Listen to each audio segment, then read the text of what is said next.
السلام علیکم defence wears, welcome to Arla defence wears. آج ہم بات کریں گے پاکستان ایئر فورس کی طرف سے اپنے نئے الیکٹرانک وارفیئر سسٹم کی انڈکشن کی خبروں پر۔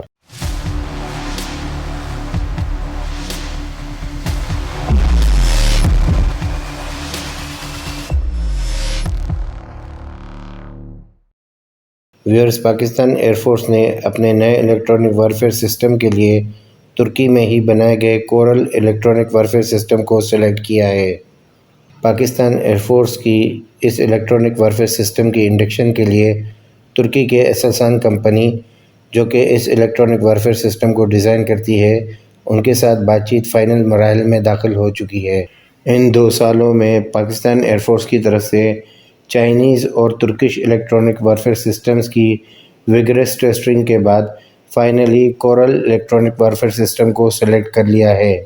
اس سے پہلے پاکستان ایئر فورس اپنے الیکٹرانک وارفیئر مشنز کے لیے ایئر بیسڈ پلیٹ فارم فرانس سے حاصل کردہ فیلکن 20 الیکٹرانک وارفیئر سسٹمز کو یوز کرتی آ رہی تھی۔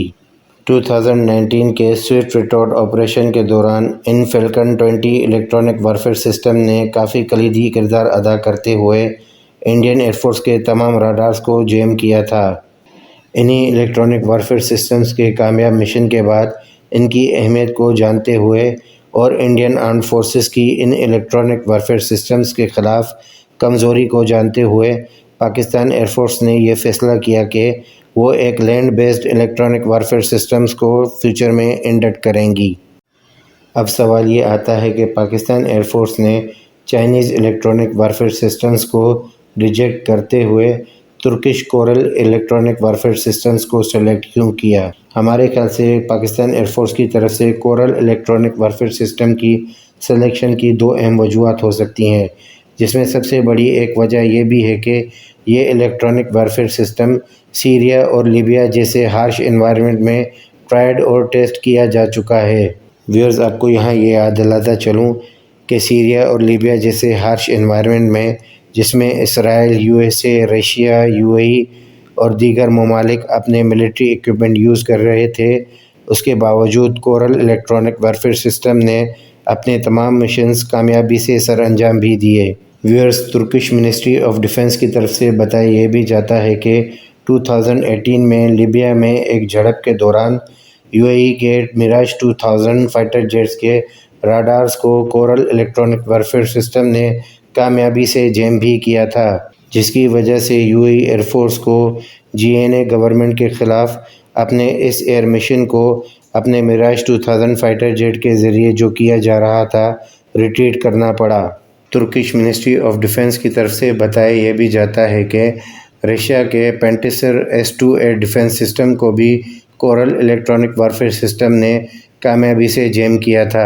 دوسری اہم وجہ ان کورل الیکٹرانک وارفیئر سسٹم کی سلیکشن کی یہ بھی ہو سکتی ہے کہ ان کورل الیکٹرانک وارفیئر سسٹم نے UAE کے میراج 2000 فائٹر جیٹس کے راڈارز کو کامیابی سے جیم کیا تھا۔ یاد رہے کہ یہ وہی میراج 2000 فائٹر جیٹ ہیں جو کہ انڈین ایئر فورس بھی یوز کرتی آ رہی ہے۔ کافی سورسز سے بتایا یہ بھی جاتا ہے کہ Bashar al-Assad backed Russian forces کے KA-52 ہیلی کاپٹر اور Mi-28 ہیلی کاپٹرز کے کمیونیکیشنز اور سگنلز کو بھی جیم کیا تھا۔ کچھ سورسز کی طرف سے بتایا یہ بھی جاتا ہے کہ اسرائیلی ایئر فورس کے F-16 فائٹر جیٹ، جو کہ ترکش بیکڈ فورسز کے خلاف ایک ایئر مشن کنڈکٹ کرنے جا رہے تھے، ان کو بھی کورل الیکٹرانک وارفیئر سسٹم نے کامیابی سے جیم کر کے ان کو ریٹریٹ کرنے پر مجبور کر دیا تھا۔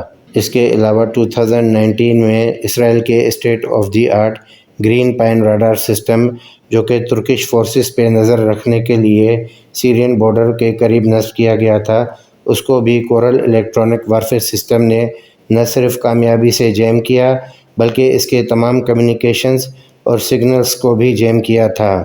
Viewers, Koral electronic warfare system کی ایک خاص بات یہ ہے کہ یہ ہارش سے ہارش انوائرمنٹس میں بھی کامیابی سے اپنے تمام آپریشنز بیک وقت کامیابی سے سر انجام بھی دے سکتا ہے۔ ویئرز، اس کورل الیکٹرانک وارفیئر سسٹم کی ایک خاص بات یہ بھی ہے کہ یہ فائٹر جیٹ اور راڈارز کو تو جیم کرتا ہی ہے، بیک وقت یہ suppression of enemy air defence system کے مشن بھی سر انجام دے سکتا ہے۔ Viewers suppression of enemy air defence attack کا مطلب یہ ہے کہ یہ الیکٹرانک وارفیئر سسٹم دشمن کے تمام ایئر ڈیفنس سسٹم کو اپنے الیکٹرانک وارفیئر اٹیک کے ذریعے ناکارہ کرتے ہوئے اپنی ایئر فورس کے فائٹر جیٹس کا پاتھ کلیئر کرتا ہے۔ ویئرز یہ کورل الیکٹرانک وارفیئر سسٹم دشمن کی طرف سے کیے گئے تمام کمیونیکیشنز اور سگنلز کو انٹرسیپٹ کر کے کلاسیفائی، ڈی کلاسیفائی، ڈیسیو اور پینلائز کرنے کی بھی صلاحیت رکھتا ہے۔ Viewers Koral electronic warfare system کی ایک بیٹری میں 4 الیکٹرانک سپورٹ سسٹم جبکہ ایک الیکٹرانک اٹیک سسٹم پر مشتمل ہوتی ہے۔ ویسے تو اس الیکٹرانک وارفیئر سسٹم کی آپریشنل رینج ترکی کی طرف سے 200 کلومیٹر کی بتائی گئی ہے، جو کہ یقیناً کلاسیفائڈ رکھی گئی ہے، پر ہمارے خیال سے اس جیسے الیکٹرانک وارفیئر سسٹم کی آپریشنل رینج تقریباً 500 کلومیٹر سے ابو کی ہی ہوگی۔ ترکی کی طرف سے بتایا یہ بھی جاتا ہے کہ اس کورل الیکٹرانک وارفیئر سسٹم کے future variants S-400 air defence systems کو بھی جیم کرنے کی صلاحیت رکھیں گے۔